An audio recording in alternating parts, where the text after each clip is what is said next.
오늘은 엑스로스 인젝트를 이용한 상악동 거상술 핸즈온을 해보겠습니다. 먼저 이 덴티폼을 설명을 드리면 26과 27이 무착 부위고요. 상악동 측벽의 두께는 3mm 정도 됩니다. 그래서 오늘 상황은 세 가지 핸즈온을 해볼 건데, 먼저 27번 부위의 크레스탈 어프로치를 해보겠습니다. 통상적으로 상악동 거상술을 위해서는 전층 판막을 가하시는데요. 만약에 구치부에 수직 증강이나 수평 증강을 하신다면 이렇게 라비알에 치우친 수평 절개선을 주시는 게 판막의 프라이머리 클로저에 훨씬 도움이 됩니다. 인접치아에 서큘러 인시전을 가합니다. 그리고 전방부에 수직 절개를 가해서 판막의 가동성을 넓히죠.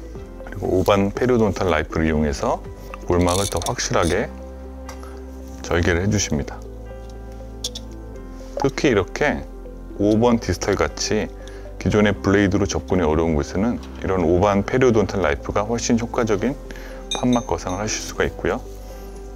그리고 부저 페리오스탈 엘리베이터 이용해서 전층으로 판막을 형성해 주십니다. 그리고 27번 부위에 잔존굴이 7mm 정도로 예상이 되는데요.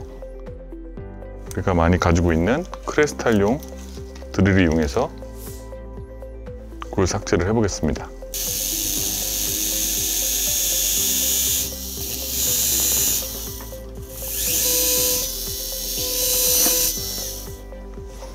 골 삭제가 끝난 이후에 바나나 시린지를 이용합니다.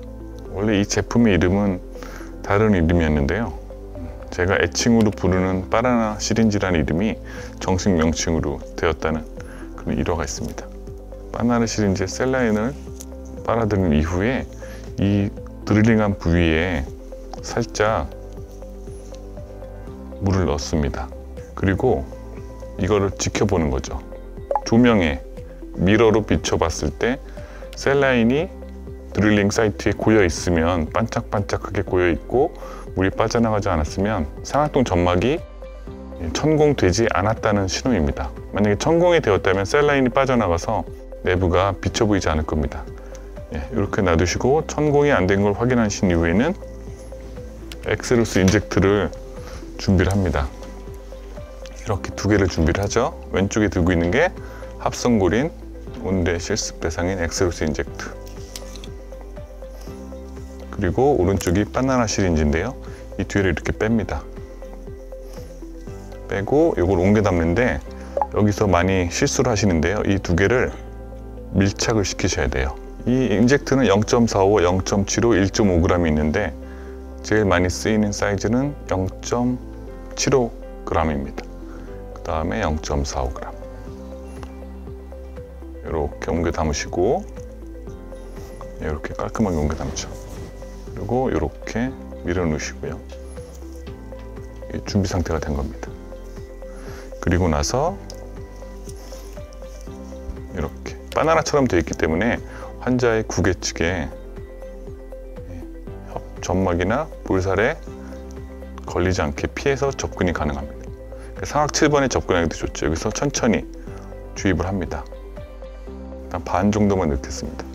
주입하는 속도는 제가 추천하는 거는 6초입니다. 6초. 성격이 아무리 급하셔도 6초 정도만 참아 주십시오. 마치 우리가 리도카에 맞춰하는 정도로 천천히 주입을 하면 되고요. 여기서 한번 결과를 보겠습니다. 이렇게 인젝트가 모여 있고요. 상악동 내부를 쳐다보면 이렇게 주입이 된 겁니다.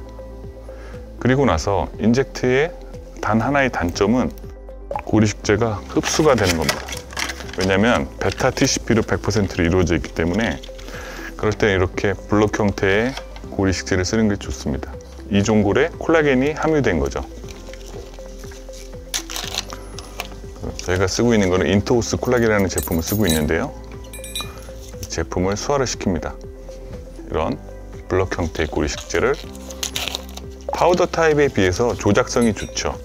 환자가 누워있는 상태에서 조작성이 좋은 게 훨씬 유리하기 때문에 이렇게 수화를 시켜 놓고요. 수화를 시켜주시고요. 한 1분 정도면 됩니다. 이거를 구멍의直径이 3mm 정도밖에 안 되죠. 그래서 이걸 옮겨 담을 때는 잘게 잘라 주셔야 돼요.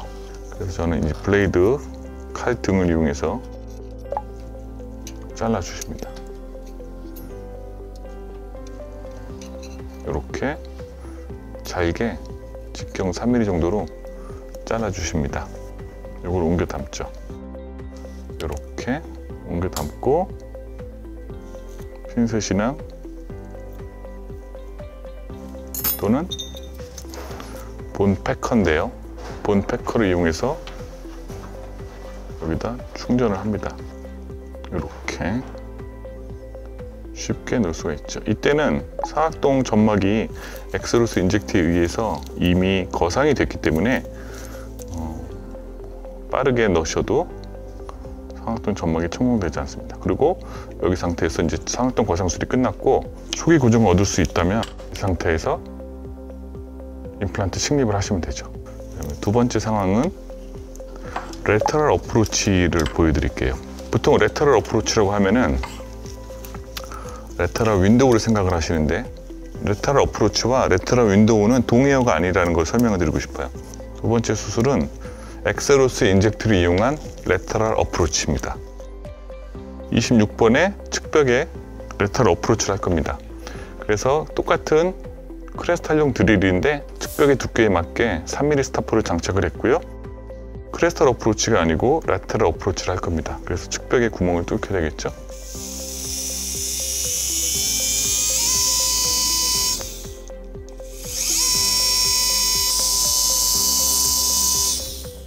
여기 보시면 측벽에 천공이 조그맣게 됐습니다. 그래서 이 상태에서 똑같이 엑스로스 인젝트를 갖다 대고요. 주입을 해보겠습니다. 이 레터럴 어프로치의 장점은 발치 당일날 상악동 거상술을 할 수가 있는 거죠. 이렇게 해서 측벽에 주입을 하고 내부를 쳐다보면은 이렇게 보이시죠? 두 번째 이렇게 6번 부위에 내측월이 거상이 된 걸 볼 수가 있습니다.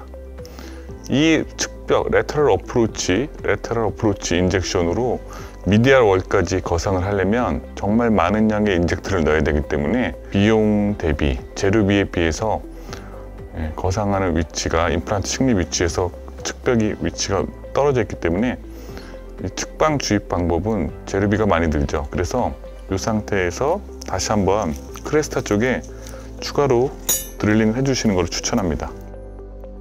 그런데 이때는 스타퍼가 필요가 없습니다. 왜냐하면 이미 측벽이 거상이 됐으니까요. 그래서 그냥 여기 저희가 임플란트 심을 곳 바로 하반 크레스탈 월까지는 점막이 거상이 됐고 지금 모자란 곳은 미디알 월이 거상이 안 됐기 때문에 이럴 때는 임플란트 식립할 위치에다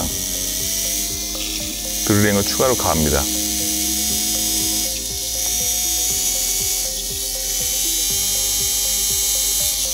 남아있는 인젝트를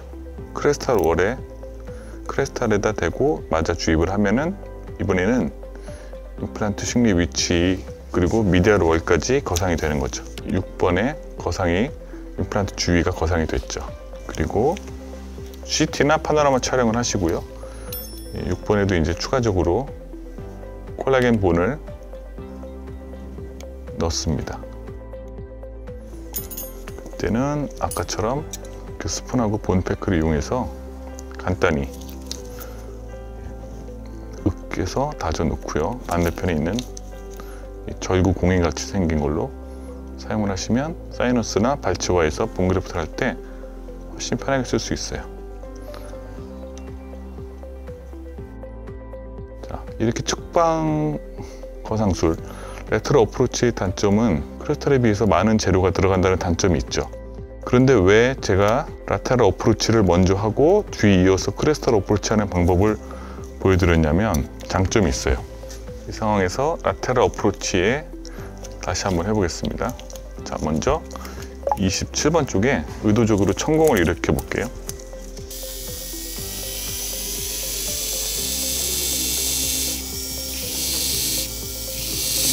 좋고요. 그 다음에 의도적인 천공을 일으켜 볼게요. 이렇게 천공이 됐어요. 측벽이 드디어 뚫고 나왔죠. 근데 우리가 모르고서 엑스루스 인젝트를 주입할 수 있잖아요. 그쵸? 그래서 27번 부위에 천공이 됐을 때 주입이 되면 어떻게 되느냐, 그래도 거상이 어느 정도 돼요. 그래서 천공이 됐다고 하면은 거상은 되지만 더 거상이 진행이 되면은 막을 뚫고 엑스루스 인젝트가 상한통 내부로 넘어가게 되거든요. 그렇다 하면은 다시 27번의 크레스탈 쪽에 추가로 주입을 하실 수가 있어요. 그러니까 이 윤지는 뭐냐면, 점막에 천공이 있어도 천공이 크지 않으면 엑스루스 인젝트가 수압 거상하고 달리 주변에 사운드한 점막을 밀고 올라간다는 거예요. 그래서 천공이 있는 상황에서도 27번의 크레스탈에 다시 재시도를 할 수가 있는 건데, 이렇게 주입을 하면은 거상이 돼요. 천공이 있는 상황에서도. 그러니까 수압 거상에서는 천공이 있으면 막을 들어 올릴 수가 없는데, 이 젤 타입은 특징은 천공이 있는 상황에서도 막을 거상할 수가 있고요. 레타럴을 먼저 시도한 다음에 실패를 했다 하더라도 크레스탈로 다시 할 수 있는 그런 두 번째 기회가 있다는 거죠.